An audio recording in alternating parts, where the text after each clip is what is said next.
Gujarat's #1 engineering university, Sankal Chand Patel University, 9642706257.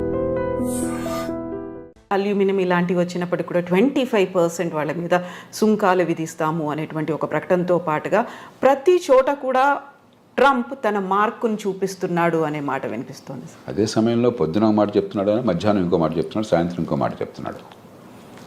మామూలుగా ఏంటంటే పరిపాలనలో ఎప్పుడు కూడా విధానం ఏం కావాలని మల్లగొల్లాలు పడుతూ ఉంటారు. కొందరు ఇలా చేస్తే బాగుంటుంది అంటారు, మరికొందరు అలాగా దానిలో ఇబ్బందులు ఉన్నాయి, ఇలా చేస్తే బాగుంటుంది అంటారు, మరికొందరు ఇంకో రకంగా అంటారు. ఇవన్నీ చర్చించుకుని నిగ్గు తేల్చి చివరికి ఏది మంచి విధానం ఆలోచించి అప్పుడు పై స్థాయికి పంపిస్తారు. ఓ ప్రధానమంత్రి స్థాయిలో, దేశ రాష్ట్రపతి స్థాయిలో, ప్రభుత్వం స్థాయిలో ఇవన్నీ ఈ ఆలోచనలు ఈ లాభ నష్టాలని బేరీ చేసుకుని పంపిస్తారు. ట్రంప్ ఏమవుతుంది, పురులో ఏదో ఆలోచన పుడుతుంది, వెంటనే ఆయన దేశాధినేతగా ప్రకటించేస్తున్నాడు. మధ్యాహ్నానికి అది కష్టం అనిపిస్తుంది, వెంటనే మార్చుకుంటున్నాడు. పొద్దున్న ప్రకటించినప్పుడు ఆయన బృందం అంతా వైట్ హౌస్లో ఆయన కేబినెట్ మంత్రులు కానీ లేకపోతే ఆయన ఉన్నతాధికారులు కానీ మా నేచురల్గా నాయకుడు దేశాధినేత ఆదేశం ఇచ్చాడు కదా ఆయన సమర్థించాలా. మధ్యాహ్నం మాట మారుస్తున్నాడు, మళ్ళీ దీన్ని సమర్థించాలా. సాయంత్రం ఇంకో మాట చెప్తున్నాడు, మళ్ళీ దాన్ని సమర్థించాలా. అంటే ఒక తొగ్గలకి వ్యవహారంలాగా తయారవుతుంది. ట్రంప్ కూడా నిలకడగా, ఎందుకంటే నిలకడగా కొన్ని విషయాల్లో నిలకడగా నడిచవచ్చు. ఇమిగ్రెంట్స్ ఉండటానికి వెళ్ళలేదు, అక్రమంగా వచ్చినటువంటి ఇమిగ్రెంట్స్ ఉండటానికి వెళ్ళలేదు, అక్కడ కన్సిస్టెంట్గా ఉన్నాడు. మంచి వచ్చేటో పక్కన పెట్టండి. అలాగే మరికొన్ని విషయాలు, కానీ కొన్ని విషయాల్లో పొద్దున మధ్యాహ్నం సాయంత్రం ఒక్కసారి ప్రభుత్వం మాట 2-3 సార్లు మారిపోతుంది.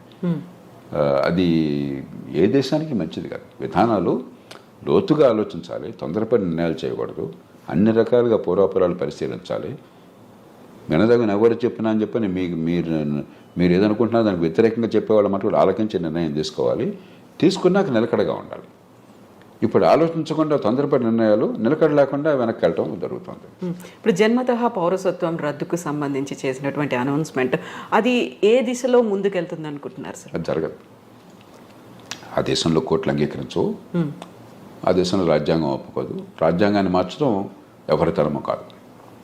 అయితే ఒక్కటే అవకాశం ఉన్నది, ఇది సుప్రీంకోర్టు దాకా వెళుతుంది. బహుశా వెళితే సుప్రీంకోర్టు తీసుకోవాలనేది. మన దేశంలాగా ప్రతి కేసు సుప్రీంకోర్టు తీసుకోవద్దు. అక్కడ కింద కోర్టులో దీన్ని ఆపేశారనుకోండి, సుప్రీంకోర్టు తీసుకోకపోవచ్చు అసలు. మన దేశంలో ప్రతి చెత్త చెదారం ప్రతి కేసు వెళ్ళిపోతుంది సుప్రీంకోర్టుకి. అక్కడ అట్లా ఉండదు. ఏడాదికి 100 కేసులు చూస్తారంతే. వాళ్ళు ముఖ్యం అనుకున్నాయి, మిగతావన్నీ అప్లికేషన్ పెట్టి మాత్రం కోర్టుకు తీసుకురావాలి. ఊరికే డాకెట్ షీట్ నిండిపోతుంది, కోర్టుకు వేరే పని ఉండదు. ఒకవేళ తీసుకుంటే సుప్రీంకోర్టు తిరస్కరిస్తుంది. కానీ బహుశా ఏది ఆమోదించే అవకాశం ఉంది అంటే గట్టిగా ప్రభుత్వానికి వాదించే అవకాశం ఒకటి ఉన్నది. అక్రమంగా తల్లిదండ్రులు కనుక దేశానికి చొరబడ్డట్టయితే, ఏ రకమైన డాక్యుమెంట్ వేసా లేకుండా అలా చొరబడ్డాక ఈ దేశంలో బిడ్డలను కన్నట్టయితే వాళ్ళకి పౌరసత్వం రాజ్యాంగంలో పదజాలం ప్రకారం వాళ్ళకు కూడా అవుతుంది, ఆ దేశంలో పుట్టారు కాబట్టి.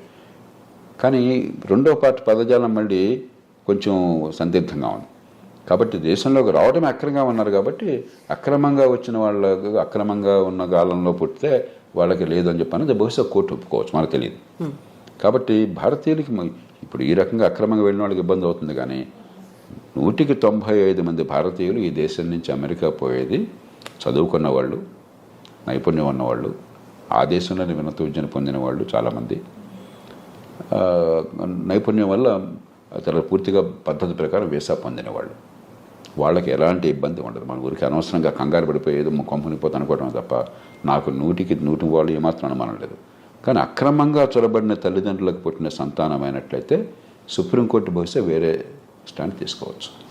సార్ మీరు ఇప్పుడు 95% ప్రాపర్ మెథడ్లో వెళుతున్నారు అనుకున్నప్పుడు మిగతా 5%ని విమానాల్లో ఆ దేశాలకు పంపిస్తుంది. మన భారతదేశం వాళ్ళని ఎలా ట్రీట్ చేయాలి, ఏం చేయాలంటారు?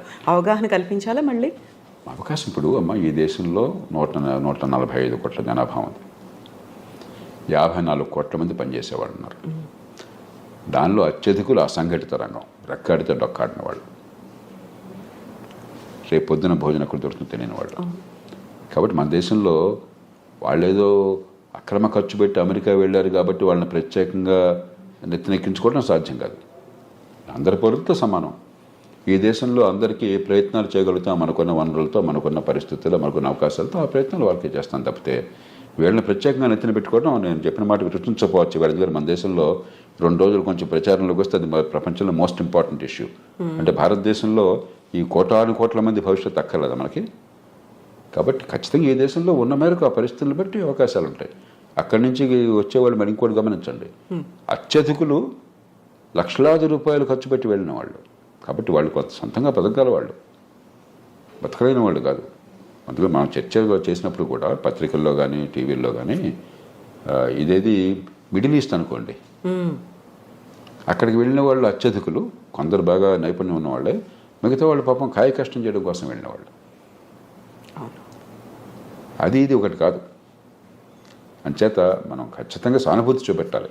అంతేగాని మిగతా అన్ని వదిలేసి వీళ్ళ కోసం ప్రత్యేకంగా ప్రభుత్వాలు చేయమంటే మిగతా ప్రజలంతా ఏంటి? ఈ దేశంలో ఒక పేద దేశం, కోటాను కోట్ల మంది అసంఘటితంగా ఉన్నారు. 185-90 మంది నెల జీతం లేనటువంటి కష్టపడి పనిచేస్తున్న వాళ్ళు, రెక్కాడి దగ్గర డొక్కాడిన వాళ్ళు. అందరి సంగతి పట్టించుకోవాలి ప్రభుత్వం. అందరితో పాటు తప్ప అందరికంటే ఎక్కువగా నెత్తిన పెట్టుకోవడం సాధ్యమూ కాదు, అవసరమూ లేదు. సో ఇప్పుడు మోదీ విజిట్ అనేది ఉంది సార్, రెండోసారి మా రాష్ట్రపతి అయిన తర్వాత వెరీ ఫస్ట్ టైం మీట్ అనేది ఉంది. ఏం జరుగుతుంది సార్? ఏమేమి ఎక్స్పెక్ట్ చేయొచ్చు మనం? ఇప్పుడు 3 విషయాలు. ఒకటి, ఇవన్నీ పక్కన పెడితే పార్టీ ఏదన్నా కూడా అమెరికాలో భారత్కి అమెరికాకి చాలా విషయాల్లో ఏకాభిప్రాయం ఉన్నది, ఉమ్మడి ప్రయోజనాలు ఉన్నాయి. అందుకనే వ్యూహాత్మకమైన ఒప్పందం, స్ట్రాటజిక్ అలయన్స్ అంటున్నాం. ఎందుకంటే చైనా పెద్ద భూతంలా కనిపిస్తుంది, వాళ్ళకి భూతం మనకి భూతం, వివిధ కారణాల వల్ల. ఆ నేపథ్యంలో దాన్ని మరింత సంఘటితం చేయడం, బలోపేతం చేయడం. రెండోది, ఇవన్నీ ఒక రకంగా చిన్న చిన్న సమస్యలు, పెద్ద సమస్యలు కాదు. మనకేదో పేపర్లో హెడ్లైన్ వచ్చింది కాబట్టి అనిపిస్తుంది, కానీ ఒక 10,000 మంది 20,000 మంది అక్రమంగా చొరపడిన వాళ్ళని తిరిగి పంపించడం అనేది లార్జర్ కాంటెక్స్ట్లో చాలా చిన్న సమస్య. అమెరికాలో బహుశా 50 లక్షల మంది భారతీయులు ఉన్నారు. 10,000 మంది 15,000 మంది లెక్క ఏంటి అసలు? వాళ్ళంతా అధికారికంగా చట్టబద్ధంగా వీసాలతో వెళ్ళిన వాళ్ళు. కానీ ఇలాంటి చిన్న చిన్న ఉంటాయి. ఇవన్నీ కూడా పరిష్కారం ఉభయతారకంగా కొంత ప్రయత్నం చేయడం. కానీ కీలకమైనది ఏంటంటే వాణిజ్యం, అంతర్జాతీయ వాణిజ్యం. భారతదేశానికి అమెరికాతో మిగులు ఉన్నది, కానీ పెద్ద మిగులు లేదు. పెద్ద మిగులు ఉన్నది అమెరికాకి కెనడాతో ఉన్నది, అంతకంటే ఎక్కువ మెక్సికోతో ఉన్నది, చైనాతో, మెక్సికోతో, కెనడాతో ఉన్నది. వియట్నాంతో దాదాపు $62 బిలియన్ మిగులు ఉన్నది. చిన్న దేశం, గోచిపాత దేశం. మంది 60 బిలియన్ డాలర్లు, మంది $30 బిలియన్ అంతా మిగులుంది మనకి, భారత్కి. అమెరికా ఒక్కటే పెద్ద దేశం, మనకి అసలు మిగులున్నది. తగ్గించాలని ఒత్తిడి ఉంటుంది. అందుకనే మన బడ్జెట్ కూడా కొంత మనం దిగుమతి సుంకాలు తగ్గించే ప్రయత్నం చేశాం. ఉభయతారకంగా ఆయన మనసును గుర్తిరిగి కాస్త ఆయన్ని ప్రసన్నం చేసుకోవటం, అదే మన ప్రయోజనాలను కాపాడుకోవటం. మనం నష్టపోకూడదు. అవతల వాళ్ళకి మీరు అంత భీష్మించి కూర్చున్నప్పుడు వాళ్ళకి ఏదో కొన్ని చూపెట్టాలి. కాబట్టి వాణిజ్యం విషయంలో ఏం చేయాలి? ఈ 3 ప్రధానమైన అంశాలు అవుతాయి చర్చలో. సో మన దగ్గర నుంచి వస్తున్నటువంటి దిగుమతుల మీద కూడా విపరీతమైనటువంటి సుంకం పెట్టబోతున్నారు, టారిఫ్లు విధిస్తారు అనే మాట అంత ఎక్కువ ఉంటుంది. మనకి ఏంటంటే ఇదిగో పుల్లడి దిగో తోకంటున్నాం మనం.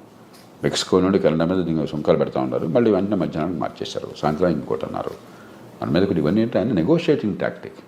ఒక ప్రభుత్వాధినేత నెగోషియేటింగ్ టాక్టిక్స్, మనకి సంప్రదింపుల్లో మాట్లాడేటువంటి వాటిని అనాలోచితంగానో లేకపోతే తాత్కాలికంగానో విధానంగా అంత ఆర్భాటం చేసి ప్రకటించకూడదు. ట్రంప్ స్టైల్ అది, ఆయన తీరే అది. మనం ఏం చేస్తాం? ఆయన తీరు మార్చలేం కదా.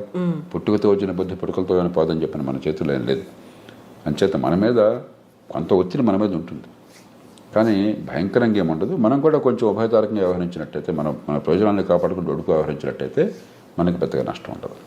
సో ఫస్ట్ 100 డేసే కీలకమైనప్పుడు, మీరు చెప్పినట్టుగా ఇన్ని కన్ఫ్యూజింగ్ నిర్ణయాలు పూటకొకటి మారుతూ ఉన్నప్పుడు, వాట్ అబౌట్ మిగతా టెన్యూర్ అనేది ఎలా ఉంటుంది అనుకోవచ్చు సార్? ఇప్పుడు అమెరికాకి ఏమవుతుందో అమెరికా వాళ్ళు చూస్తుంటారు, మీకు నాకు బాధపడాల్సిన అవసరం లేదు. ప్రపంచానికి ఏమవుతుందని ఆలోచించాలి. ఏమవుతుందంటే అమెరికా తిరుగులేని నాయకత్వం ఉన్న దేశం, ఆర్థికంగా కానీ సైనిక పరంగా కానీ. ప్రపంచంలో కాస్త ఏమనాలి, ఒక కోఆర్డినేషన్, కొన్ని మౌలిక సూత్రాలు, కొన్ని మౌలికమైనటువంటి పద్ధతులు, అంతర్జాతీయ వాణిజ్యం కావచ్చు, మరొకటి కావచ్చు, ఇలాంటి విషయాల్లో అమెరికా ఒక పెద్ద పాత్ర వహిస్తోంది. అమెరికా ఆదర్శంగా ఉంటుంది. అది క్రమేణా పలచబడుతుంది ఇది కొనసాగితే. రెండోది, నిలకడలేని విధానాలు, పురుల్లో బుద్ధి పుట్టినట్టు ఏది పడితే అది తుక్కలకు విధానాలు కనిపిస్తుంటే మళ్ళీ అంతర్జాతీయ సమాజంలో అమెరికా నాయకత్వం తగ్గి చైనా గొప్ప దేశంగా అనిపిస్తుంది. వాళ్ళతో పోలిస్తే వీడమా ఉన్నారు, కాస్త పద్ధతి ఉంది, నిలకడ ఉందని చెప్పని. కాబట్టి ట్రంప్ కానీ ఆయన బృందం కానీ కొద్దిగా ఉభయతారకంగా వ్యవహరించకపోయినట్టయితే అమెరికా నాయకత్వం బలహీనపడి చైనా నాయకత్వం పెరిగే అవకాశం ఉంది. భారతదేశానికి ఏనాడైనా సరే ఈ రెంటి మధ్య అమెరికా మేలు మనం ఉన్న పరిస్థితుల్లో. కాబట్టి అది కొంచెం దీర్ఘకాలికంగా మనకు కొంత ఇబ్బంది ఉన్నది. కానీ ఇక అమెరికా అది కోరుకుంటే మనం ఏం చేయగలం, చూద్దాం ఏమవుతుంది. సో అప్పుడు మన దౌత్య వ్యవహారాలు కానీ మనం చేసేటువంటి ప్రయత్నాలు కానీ ఏమన్నా మార్పు తెచ్చే అవకాశం ఉందంట. అందుకనే ఇప్పుడు మనం చాలా జాగ్రత్తగా వ్యవహరిస్తున్నాం. పార్టీ ఏదైనా కూడా ఢిల్లీలో అధికారంలో ఉన్న పార్టీ అమెరికాతో మైత్రి సంబంధాలు మనకు తగ్గటం లేదు. అక్కడ ఏ పార్టీ ఉన్నా, మన దేశంలో ఏ పార్టీ ఉన్నా కూడా యూరప్తో సంబంధాలు మనం తగ్గించుకోవటం లేదు. చైనాని మనం శత్రువుగా తీసుకోవటం లేదు. సరిహద్దుల దగ్గర ఏమన్నా దాడి చేస్తే వాడు గట్టిగా ఎదురు తిప్పుతున్నాను తప్పితే చైనాని శత్రువు చోట్ల మనం చాలా సమావేశాల్లో చైనాతో కలిసి పనిచేస్తున్నాం. ఇదే సరే. అలాగే రష్యా ఎన్ని ఇబ్బందులు పెడుతున్నా కూడా యుక్రెయిన్ని మన రష్యాతో వైరం పెట్టుకోవట్లా, ఇరాన్తో వైరం పెట్టుకోవట్లా. ఇది సరైన పద్ధతి. మన ప్రయోజనాలు మనకు ముఖ్యం తప్ప అమెరికా ఏం కోరింది, యూరోప్ ఏం కోరిందో మనకు ముఖ్యం కాదు. వాళ్ళకి నొప్పించకుండా, మనకి తానవ్వక నొప్పింపక మన ప్రయోజనాలను కాపాడుకోవాలి. నా దృష్టిలో మన ప్రభుత్వాలు చిత్తశుద్ధితో ఆ ప్రయత్నాలను చేస్తున్నాయి. అవి కొనసాగించాలి.